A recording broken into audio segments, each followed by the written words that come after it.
बांग्लादेश में इंतखाबात का रिजल्ट आ गया है और बांग्लादेश नेशनल पार्टी जो है वो 217 सीटें जीत के 2/3 अक्सरियत लेके गवर्नमेंट बना रहे हैं। खालदा जिया साहिबा के बेटे जनरल ज़ियाउर रहमान के बेटे तारिक रहमान साहब जो 1965 में पैदा हुए थे और उनकी 60 साल से ज़्यादा उम्र है।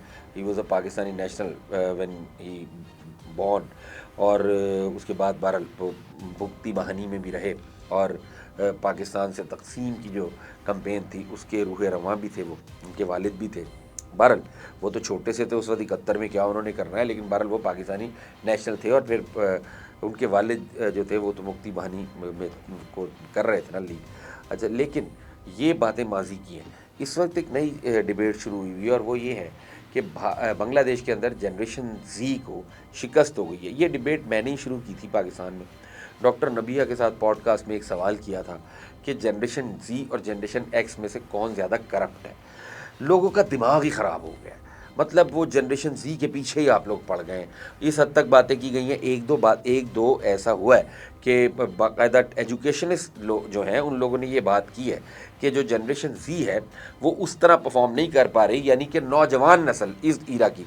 देखें, नाम किसी भी मिसाल के तौर पे जनरेशन जी से मुराद ये है मौजूदा नौजवान नस्ल, एक्स से मुराद ये है कि अधेड़ उम्र के लोग, अल्फ़ा से मुराद ये है कि जो टीनेजर्स हैं और मिलीनियल से मुराद ये है जो 10 साल से ऊपर अब ग्रो कर रहे हैं।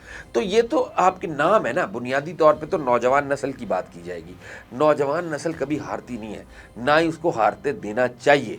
अगर आपकी नौजवान नस्ल हारने लगेगी अब तबाह हो जाएंगे, पूरी दुनिया तबाह हो जाएगी। ये सारी दुनिया नौजवानों ने ही अपने ऊपर कंधों पर उठाई हुई है, तजर्बा सिर्फ उन्हें गाइड करता है।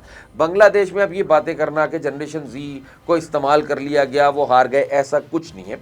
उनकी वो जो नौजवान थे जिन्होंने इस पूरी एहतजाज को लीड किया था वो इंतखाबात से पहले ही अपनी सपोर्ट बीएनपी को दे चुके थे। कुछ लोगों ने जमात इस्लामी को सपोर्ट दी थी। तो 299 सीटों में से 217 एक जमात ले गई, 61 एक ले गई, और आपने जनरेशन जी से या बांग्लादेश की नौजवान नस्ल से क्या लेना है। उसके बाद इस तरीके से उनको ट्रॉल करना कि जनाब आज तक जितनी भी नस्लें आई हैं नौजवान नस्लें, उनमें ये सबसे गई गुजरी नस्ल है। भाई गई गुजरी नस्ल है, तुमने खुद बनाई है। जनरेशन एक्स उसकी जिम्मेदार है, बूमर्स उसके जिम्मेदार हैं।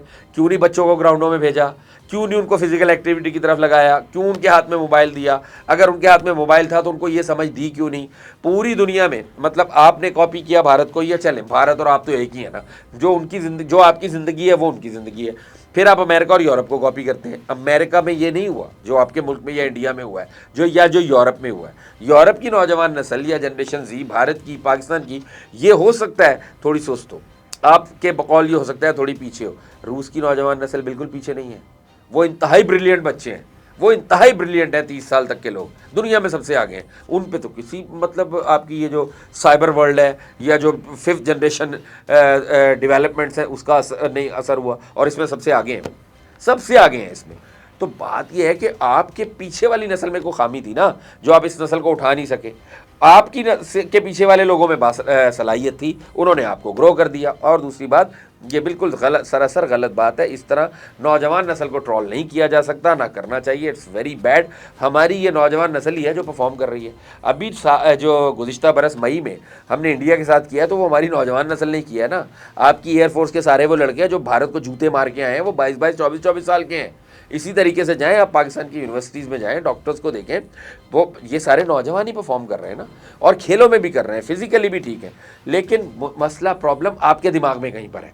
1970 की दहाई के बाद पैदा होने वाले लोगों में कोई मसला है, कोई इशू है, बूढ़ा नहीं होना चाहते, एक्सेप्ट नहीं करना चाहते इनकी उम्र क्या है। इन सबको दिमागी इलाज की जरूरत है। नौजवान नस्ल को किसी चीज़ की जरूरत नहीं है। They must go on, they must grow, and we must appreciate them and back them.